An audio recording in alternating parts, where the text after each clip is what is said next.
नमस्कार, आप देख रहे हैं एफिडेविट। मैं हूं दीक्षा। आइए डालते हैं शहर और आसपास की प्रमुख गतिविधियों पर एक नजर। 11 अगस्त से शुरू हो रहे विधानसभा सत्र में इस बार फिर हो सकता है नया प्रयोग। सूत्रों के मुताबिक 13 अगस्त को सत्र का सदन चल सकता है 24 घंटे। प्रदेश के कुछ जिलों में बाढ़ जैसी स्थिति को देखते हुए जनपद में स्वास्थ्य विभाग की टीम ने शुरू कर दी है अपनी तैयारियां। और माउंट हेरा इंटरनेशनल एकेडमी में वर्ष 2025-26 के लिए छात्र परिषद का हो गया गठन। चयनित छात्रों ने ली पद और गोपनीयता की शपथ। और अब गतिविधियां विस्तार से।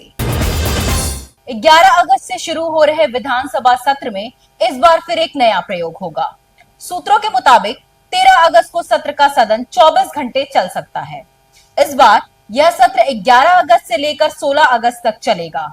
यह जानकारी लखनऊ से affidavit group editor Amjad Hussain ने दी है। प्रदेश के कुछ जिलों में बाढ़ जैसी स्थिति को देखते हुए जनपद में स्वास्थ्य विभाग की टीम ने अपनी तैयारियां तेज कर दी हैं। सीएमओ डॉक्टर राजेश कुमार झा ने आज बढ़लगंज ब्लॉक के बलुआ गांव पहुंचकर तैयारियों का जायजा लिया।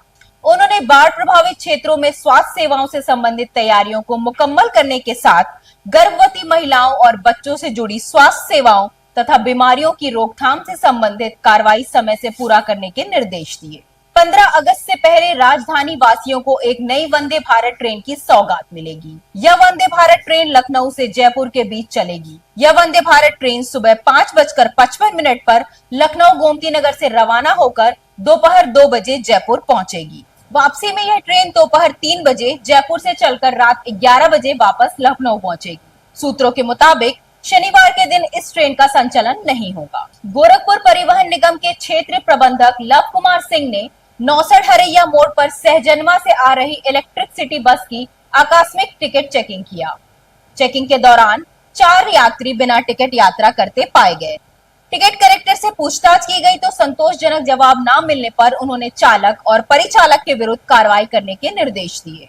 आकस्मिक चेकिंग की गई है। इसमें जो है ये गाड़ी सिटी बस की जो है सहजनवा से आ रही थी।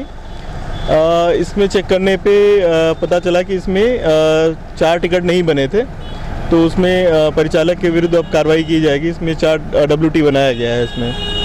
इसमें पेनल्टी बनाया जाता है। अगर टिकट नहीं बनते हैं तो प्रक्रिया है, इसको जो है इसमें पेनल्टी बनाया जाता है और परिचालक को कुछ समय के लिए मार्ग से रोक दिया जाता है। रक्षाबंधन पर्व से पूर्व गंगा जमुनी तहजीब की मिसाल गोरखपुर की धरती पर एक अलग ही नजारा देखने को मिला। बहनों ने मुस्लिम भाइयों की कलाइयों पर रक्षा सूत्र बांधकर जहां उनके लंबी उम्र और बेहतर स्वास्थ्य की कामना की, वहीं भाइयों से अपनी रक्षा का वचन भी लिया। भाइयों ने भी बहनों को आशीर्वाद दिया और भेंट स्वरूप पौधे प्रदान किए। बहन अनु प्रसाद ने कहा कि रक्षाबंधन पर्व से संपूर्ण देश में सर्वधर्म समभाव की भावना को जागृत करने का प्रयास कर रही है। सामाजिक कार्यकर्ता अनवर हुसैन ने कहा कि वर्ष 2009 से हम यह पर्व हिंदू बहनों के साथ मनाते चले आ रहे हैं और आगे भी हम निरंतर इसे जारी रखेंगे। देखिए, जैसे हम सब लोग जानते हैं 9 अगस्त को आने वाले 9 अगस्त को रक्षाबंधन है और रक्षाबंधन भाई बहनों का एक अटूट संबंध दर्शाता है। और आज उसी के उपलक्ष्य में 7 तारीख को हम सभी लोग यहाँ पर उपस्थित हुए मुंशी प्रेमचंद पार्क में। और हम हमेशा हर साल ये कार्यक्रम करते हैं जहाँ पर हम हिंदू बहनें अपने मुस्लिम भाइयों को राखी बांधती हैं। और हम ये संदेश देना चाहते हैं कि वर्तमान सरकार जिस तरह से भाजपा हमेशा लोगों के अंदर नफरत का एक बीज बोने का काम कर रही है, हिंदू मुस्लिम करके लोगों को बांटने का काम कर रही है, उसी वजह से आज हम इस कार्यक्रम को करके ये संदेश दे रहे हैं कि भारत के भाईचारे को, एकता को, अखंडता को कोई नहीं तोड़ सकता। और हम सभी लोग भाई बहन, हम हिंदू मुस्लिम सिख ईसाई हर जात हर धर्म के लोग इस भारत में रहते हैं और ये भारत हमारा है और हम इस देश के वासी हैं। ये संदेश जो हम लोग देने का काम कर रहे हैं, 2009 में हम लोगों ने ये परंपरा शुरू की थी 2009 में, और आज है 2025, यानी 16 साल में हम प्रवेश कर चुके हैं। गोरखपुर की जो ये पावन धरती है, ये बुद्ध जी की धरती है, कबीर जी की धरती है, बाबा गोरखनाथ जी की धरती है, रोशन अली शाह जी की धरती है, फिराक गोरखपुरी जी की धरती है और मुंशी प्रेमचंद जी की ये धरती है।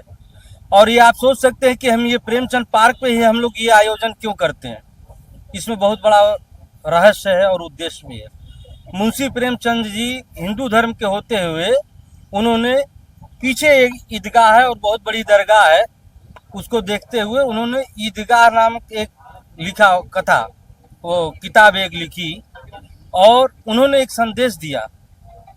और ये संदेश इतना बड़ा है कि भारत जो पूरी दुनिया में एक मिसाल है, आप अमेरिका का मिसाल नहीं दे सकते हैं, आप लंदन का मिसाल नहीं दे सकते हैं, आप पूरी दुनिया में चीन का मिसाल नहीं दे सकते हैं, लेकिन पूरी दुनिया में भारत की मिसाल है कि भारत की परंपरा ये है कि सबको गले लगा के चलते हैं। गंगा जमुनी तहजीब, अनेकता में एकता, ये हमारी पहचान है।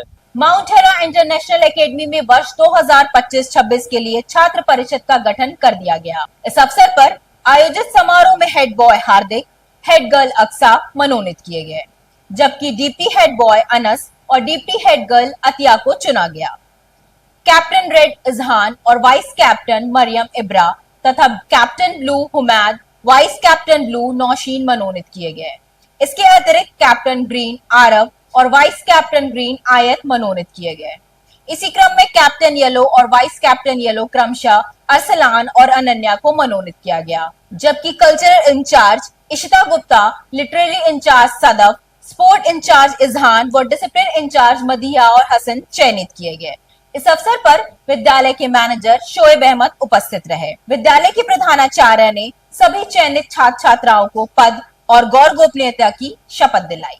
उन्होंने सभी छात्रों को प्रगति के पथ पर सदैव आगे बढ़ने और समाज के लिए मिसाल पेश करने की शुभकामनाएं दी।